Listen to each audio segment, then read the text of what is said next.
Insiden ini bermula saat gerbang Gedung Pendopo Garut, Jawa Barat dibuka panitia Pesta Rakyat pada Jumat siang.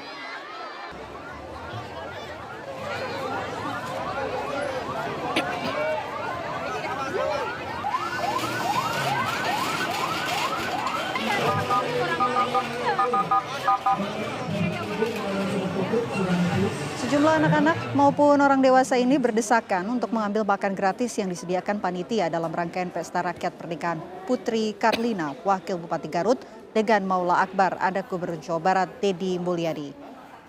Saya orang yang ingin selalu terbuka. Setiap problem yang terjadi, yang itu menjadi peristiwa hukum, saya dengan lapang dada dan dengan tangan terbuka bahkan mendukung upaya investigatif atau upaya penyelidikan yang dilakukan oleh Polda Jabar, lakukan secara transparan agar publik mendapat penjelasan yang objektif. Kan ini yang ajakannya Kan semua orang kedudukannya sama di depan hukum. Mau anak saya, mau diri saya sendiri kan kalau dipanggil harus datang dan memberikan keterangan secara benar. Saya nggak ada masalah. Assalamualaikum warahmatullahi wabarakatuh. Berjumpa kembali di channel Prof Halim Bicara. Sahabat sekalian dimanapun Anda berada, terima kasih sudah bergabung di channel Prof Halim Bicara ini. Semoga ada manfaatnya, terutama untuk literasi soal hukum dan sosial keagamaan di Indonesia. Hari ini saya mendapatkan sebuah kehormatan, yaitu Bapak Dr. Alfitra SHMH.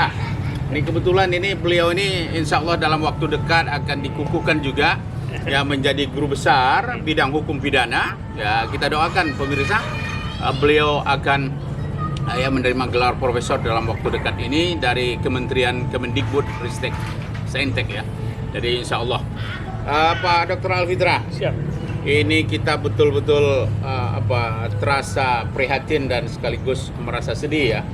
Tragedi Garut ya. Tragedi Garut ini adalah yang terkait dengan musibah yang menimpa keluarga Kang Deddy Mulyadi KDM, Gubernur Jawa Barat, yaitu pasca pesta pernikahan anaknya Maula Akbar dan Putri, Wakil Bupati Garut.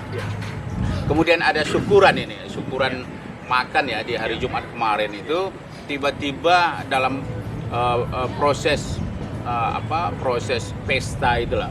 Pesta itu atau syukuran itu ternyata Allah berkehendak lain.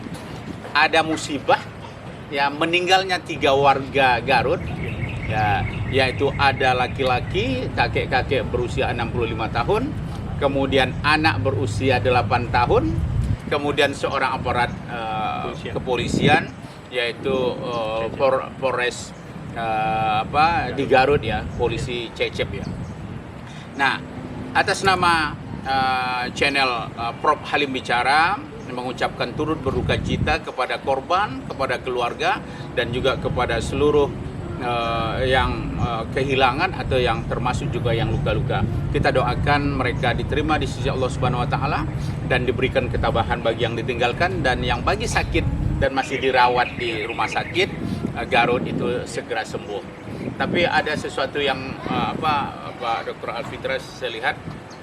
Sebelum kita masuk kepada aspek pidana ini, Kang Deddy ini betul-betul gubernur yang luar biasa menurut saya. Dalam posisi dia sebagai gubernur dan anaknya Maula ini pesta, kemudian ada musibah, dia langsung turun lapangan dan langsung menemui semua korban-korban itu, 3 yang meninggal. Dia temui dan dia minta maaf dan sekaligus dia bertanggung jawab terhadap peristiwa itu, karena yang syukuran ini adalah anak kandungnya. Jadi Kang Deddy sudah juga memberikan santunan ya. Tapi tentu santunan ini jangan dikaitkan dengan harga, bukan soal harga nyawa seseorang, tetapi ada empati, kesedihan yang mendalam dari Kang Deddy, dan beliau telah menyerahkan pertama itu ke masing-masing korban itu 150 juta ya. 150 juta berarti 3 keluarga mendapatkan masing-masing 150 juta. Kemudian Maula dan suami istri dengan Putri, mereka juga memberikan masing-masing 100 juta. Jadi korban ini alhamdulillah uang duka. Uang tali kasihnya sudah 250 juta, tetapi jangan kaitkan dengan harga nyawa manusia satu pun tidak bisa dibayar berapapun. Itu. Kemudian bagi yang sakit juga sudah disantuni. Pak Alfitra, pertanyaan saya yang pertama adalah siapa yang kira-kira bisa diminta pertanggungjawaban pidana terhadap kasus yang menyebabkan tewasnya, meninggalnya 3 warga Garut? Silakan Pak. Baik. Bismillahirrahmanirrahim. Assalamualaikum warahmatullahi wabarakatuh. Dari aspek hukum pidana, bahwa pasal 359 KUHP dikatakan bahwa barang siapa karena kealpanya matinya orang dipidana menjadi 5 tahun maksimal dan minimal adalah 1 tahun. Dalam konteks pemidanaan dan pertanggungjawaban ini di dalam undang korporat, kalau EO event organizer ini tentu mempunyai suatu implikasi berdampak kepada pengurus ataupun dalam badan hukum. Di dalam badan hukum satu organisasi tentu tidak mengenal apa yang katakan dengan penghukuman secara air terjun. Tetapi siapa yang bertanggung jawab dalam EO tersebut, dan sehingga dampaknya tentu pertanggungjawaban pidana adalah kepada orang yang di lapangan yang mengetahui ataupun yang mengkaji, menganalisis bahwa dampak yang akan ditimbulkan dari ada atau tidaknya suatu musibah tersebut. Di dalam hukum pidana kalau kita lihat dalam pasal 359 junto pasal 55 ada yang melakukan, ada yang membantu, ada yang turut serta melakukan tindak pidana tersebut. Tentu kita melihat bahwa pertanggungjawaban pidana bukan kepada individunya, tapi nanti bisa kepada orang-orang atau dalam pasal 55-nya turut serta melakukan tersebut. Sama halnya dalam kasus kejuruhan.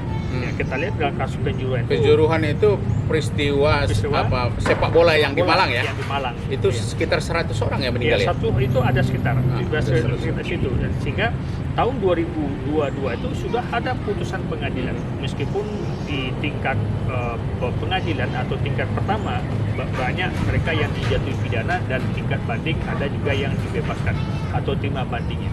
Tentu kita mengacu kepada satu peristiwa yang sudah ada, bahwa perbuatan pidana bagi organisasi tersebut dalam korporat itu kita kenal bahwa pertanggungjawaban pidana adalah orang yang dalam bidang ataupun dalam di dalam strukturalnya perbuatan itu harus dipertanggungjawabkan, sehingga dia dapat dipidana kalau seandainya dia dapat dipertanggungjawabkan atas perbuatan tersebut. Sehingga hukum pidana itu siapa yang berbuat maka dialah yang dipertanggungjawabkan atas perbuatan tersebut. Nah, ini tadi paling tidak Pak Dr. Alfitra, kita 2 hal yang kita sorot ya. Satu, kegiatan ini pasti ada event organizer-nya, IO. Yang kedua ada keluarga. Keluarga di sini adalah KDM, Kang Dedi, kemudian juga ada Maula dan Putri. Nah, kita masuk yang pertama karena tadi Pak Dr. Alfitra memulai dari corporate. Tapi sebelum menjelaskan corporate, mungkin supaya penontonnya nggak sabar. Kira-kira untuk Kang Dedi sebagai orang tua, ya, terhadap Maula dan Putri bisa nggak terkena jeratan pidana di sini? Di dalam hukum pidana kita kenal dengan siapa yang berbuat maka dialah yang dapat dipertanggungjawabkan atas perbuatannya. Kang Dedi sebagai gubernur, orang yang sebagai orang tua juga, orang tua, dan orang tua dari Putri juga Pak Karyoto sebagai Kapolda Metro Jaya, dan kedua pengantin. Tentu hal ini tidak dia inginkan, tetapi terjadi. Maka secara pidana tidak dapat dipertanggungjawabkan, tapi secara moral harus. Inilah sanksi moral. Maka sanksi moral secara pertanggungjawaban moral sanksi moral tapi dalam pertanggungjawaban pidana tidak bisa. Jadi artinya ini biar penonton kita, terutama yang berada di Jawa Barat, yang terus mengikuti perkembangan Kang Dedi ini, artinya sebenarnya secara hukum pidana delik itu nggak masuk ke Kang Dedi, ke Maula dan Putri. Artinya mereka itu secara hukum pidana, secara legalistik formal, beliau ini tidak bisa terkena. Artinya tidak bisa dikatakan akan menjadi terkena tersangka ataupun apalagi terpidana. Nah, itu berarti clear ya. Clear ya. Artinya Kang Dedi Mulyadi, Maula, Putri dalam hal ini tidak sebagai pelaku. Ya, dia sebagai dan tidak bisa diminta pertanggungjawaban Iya. pidana. Iya. Tetapi dari sisi sanksi moral, Iya. itu barangkali ya bisa dijelaskan sanksi Iya. moral. Ya, gitu. sanksi moral ini tentu apa yang diberikan stigma oleh masyarakat. Maka apa yang katakan oleh Von Buri, conditio sine qua non, ada hubungan sebab akibat. Dengan adanya pesta rakyat yang dilakukan di Garut tersebut, maka masyarakat ingin melihat berduyun-duyun bahwa pengantin yang satu adalah anggota dewan, yang satu adalah wakil bupati. Sehingga masyarakat ingin melihat dan ada pendapat-pendapat tertentu yang memberikan harapan bahwa ada makan gratis setelah Jumat. Ya, inilah langkah ini yang diambil bisa diantisipasi oleh EU, sehingga EU ini memberikan pertanggungjawaban yang seharusnya bisa mengantisipasi ini loh yang akan terjadi kalau seandainya tidak ada pihak keamanan ataupun kurangnya pihak keamanan yang ada di lokasi tersebut, sehingga kita tidak menginginkan peristiwa kematian itu, tetapi inilah yang dikatakan culpa atau katakan karena kelalaian dari EU tersebut. Jadi artinya di sini ya IO lah yang bertanggung jawab dan betul. yang kena delik itu juga ke sana. Ya. Tapi lagi-lagi memang menunggu tentu hasil Hasil penyidikan dan sampai kepada nanti pengadilan yang akan membuktikan. Ya.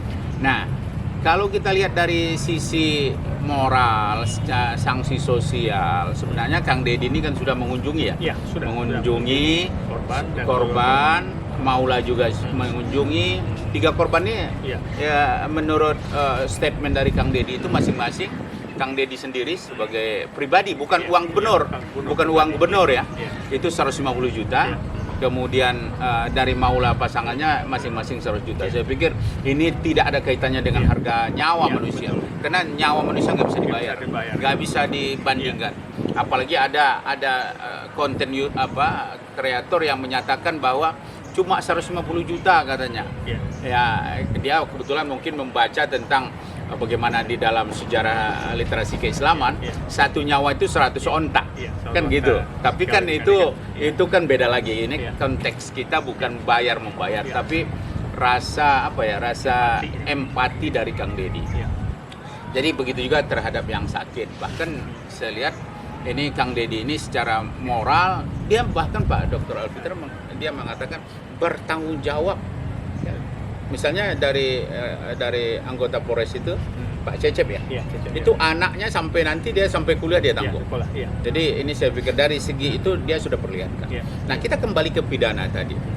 Kira-kira ada kemungkinan nggak pihak dari IO yang kita katakan tadi yang paling bertanggung jawab dan yang pantas diminta pertanggungjawaban pidananya adalah IO, mungkin nggak kira-kira dia ini hukum maksimal 5 tahun, atau justru sebenarnya karena sudah mengingat memperlihatkan niat baik, dia mungkin mengambil yang paling rendah.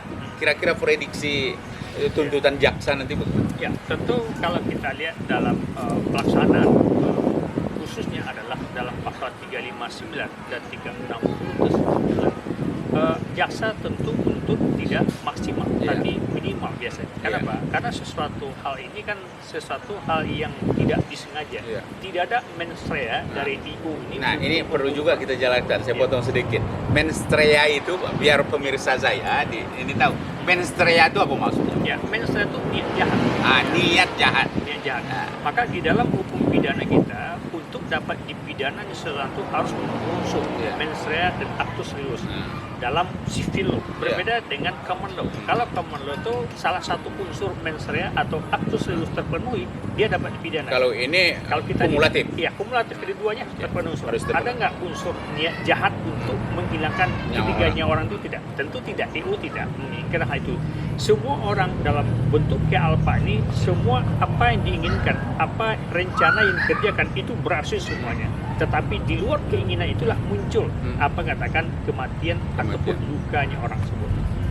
Jadi artinya Pak Dr. Alfitra, sebenarnya Pak Dr. Alfitra sudah bisa membaca ini. Artinya karena ini adalah kealpaan, kelalaian, jaksa juga tentu tidak akan menuntut secara maksimal.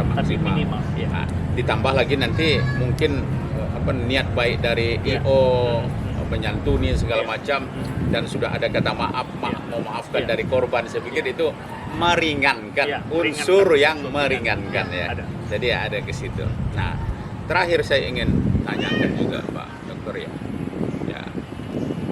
Ini kira-kira presiden hukum atau jurisprudensi itu mungkin kita bisa lihat dari kasus Malang ya. Ya, Pinjuruan. Ada nggak kira-kira kasus-kasus yang ya syukuran-syukuran gitu ya? Mungkin juga karena ada pesta di keluarga menyebabkan itu. Saya belum dengar itu. Ada nggak kira-kira? Sebenarnya pertanggungjawaban pidana misalnya gini, dalam pesta-pesta perkawinan atau makan gratis di sekolah-sekolah itu beberapa waktu lalu itu banyak yang keracunan. Oke. Itu sebenarnya terpidana juga, maka korporat yang mengelola makanan, catering itu juga dipidana. Jadi bukan hanya soal masa ini. Bukan. Masanya rame, orang nggak mati juga nggak ada masalah kan? Juga sama.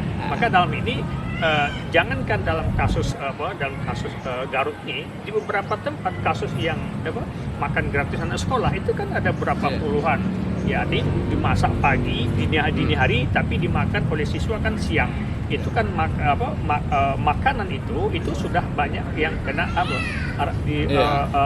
racun. Atau dalam konteks ini tidak disengaja tetapi itu muncul perbuatan. Artinya adalah orang catering itu dia tidak menginginkan itu terjadi, tapi yang bertanggung jawab adalah orang catering yang menyediakan makanan itu. Dia tanggung jawab dia secara bukan moral, pihak sekolah. Bukan. Dia gitu juga kan yang menyelenggarakan inilah. Maka secara moral dia harus mengobati. Maka secara hukum kalau ada yang korban dan meninggal dunia, maka pihak catering pun juga dapat pidana. Sebenarnya banyak, bukan kasus yang di Garut ini aja. Baik, Pak Alfitra. Jadi artinya sahabat sekalian, di perbincangan kita sore ini dapat kita ambil sebuah kesimpulan ya. Jangan khawatirlah Pak Dedi, Maula dan Putri insya Allah tidak bisa dipidana karena memang tidak bagian yang harus diminta pertanggungjawab pidana. Tapi tidak baik juga kita mendahulunya.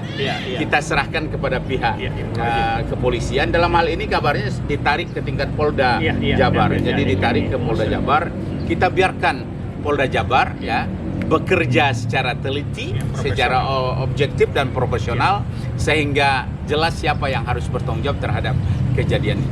Sahabat sekalian, terima kasih Pak Alfitra ini sudah dan saya selalu sahabat sekalian bincang begini ya biar untuk literasi. Meskipun kita membahas tentang Kang Dedi ini bukan berarti kita bagian daripada buzzer ya, tidak, kita bukan buzzer. Kita adalah mencoba memberikan edukasi secara pelan-pelan. Jadi secara pelan-pelan, secara sedikit demi sedikit sehingga masyarakat tahu membedakan mana yang baik, mana yang buruk, mana yang melanggar hukum, mana yang tidak. Sahabat sekalian, jangan lupa untuk memberikan komen di kolom komentar, like and share. Kemudian jika ada pertanyaan-pertanyaan yang terkait ini silakan dituliskan saja di kolom komentar channel Prof Halim Bicara ini. Dan jika ada hal-hal yang menyangkut pidana, nanti kebetulan kolega kita, brothers kita ini, Dr. Alfitra ini senantiasa bersama kita untuk memberikan pencerahan kepada masyarakat. Terima kasih, sampai jumpa kita pada episode berikut.